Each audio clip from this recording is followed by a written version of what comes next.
They'll be so realistic, you will not be able to tell the difference between that game and the reality as we know it. Matthew writes, when he had come to the other side, to the region of the Gadarenes, I'm not good with this Greek, 2 demon-possessed men met him as they came out of the tombs. There they were so violent that no one could pass that way. Suddenly they shouted, "What do you have to do with us, Son of God? Have you come here to torment us before the time?" A long way off from them, a large herd of pigs was feeding. "If you drive us out," the demons begged him, "send us into the herd of pigs." "Go," he told them. When they had come out, they entered the pigs, and the whole herd rushed down the steep bank into the sea and perished in the water.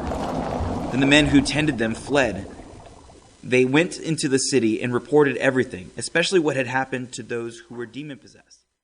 Okay, so I think it's about a good time to bring this story up, and it's very interesting because if we look at this in a sense of disease transmission, frequency, specifically auditorial frequency, which I can only suspect that's the only one, in this case, is the only mode of transmission. So this is interesting, and it's kind of out of scope of most diseases most of the time. But if you do look at suicide, it's a particular one that is diagnosed, it is suggested by the CDC to be a disease.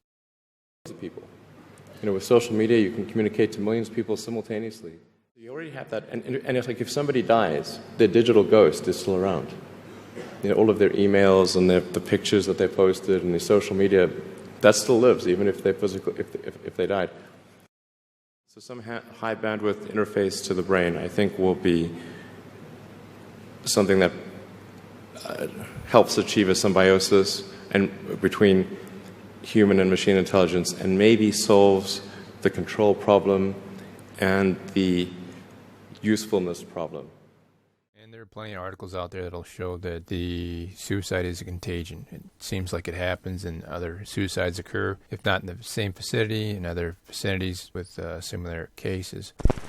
And it is transmitted and can be transmitted without direct contact, without breathing in the same air as another individual. And its mode of transmission really is just visual or auditorial transmission of information. Of course, like any disease, the conditions have to be favorable in the host, but not to ignore the environmental conditions. This Bible story is actually one demonstration of ancient history actually capturing what I consider a disease process, but it's a little bit more complicated than that. This actually could be alien in some sense, which is interesting because as we're developing technology, frequency actually carries AI, and Elon Musk actually suggested our interactions with the first aliens could actually just be this technology that we develop. It could be our first high-end interaction with aliens.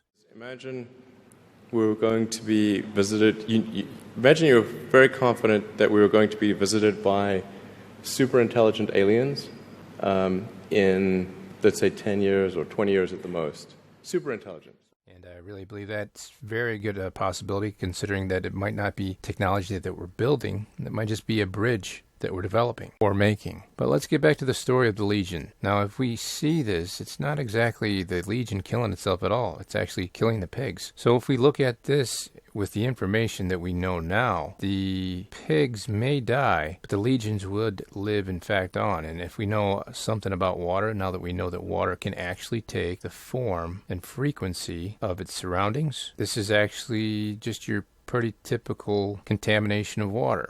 Okay, so the pigs would die, the frequency would probably consist in that water, and the effectiveness of the demons to propagate in this area would be successful. But, to try to put a happy ending at the end of the story is, if you look at other stories, the promises of God, the promise to Abraham with 1,000 generations, and the scripture that suggests those who love him and love God, there's 1,000 generations that will be blessed, and that those who don't, that their iniquities would be visited upon them and their ancestors 3 generations. So with those words, you'd actually have a demonstration of frequency. One would be a frequency that would reverberate and extend further down in a timeline. And the other one, it's really limited. And the limitation actually is still based on choice. It's not exactly just 3 generations. It's implications of 3 generations or the choice of, returning to the Father. and the scriptural and salvation through Jesus Christ process, if you will. Just to try to shorten it up, it is a process because decisions have to be made. But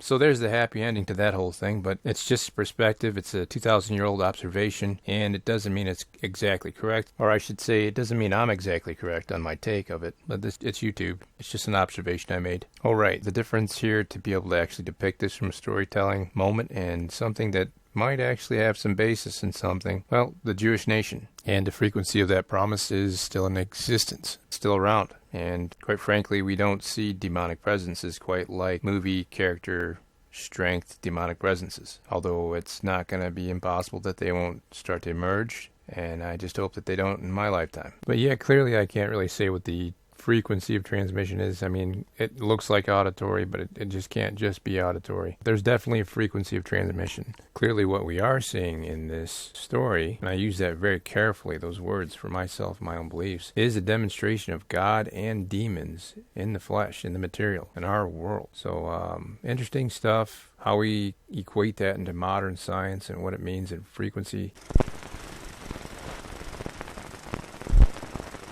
And the difference between life and diseases, or disease processes, a reflection off of stuff I've recently learned myself and have been sharing with you, YouTube channel, those who are following me. Thanks for watching.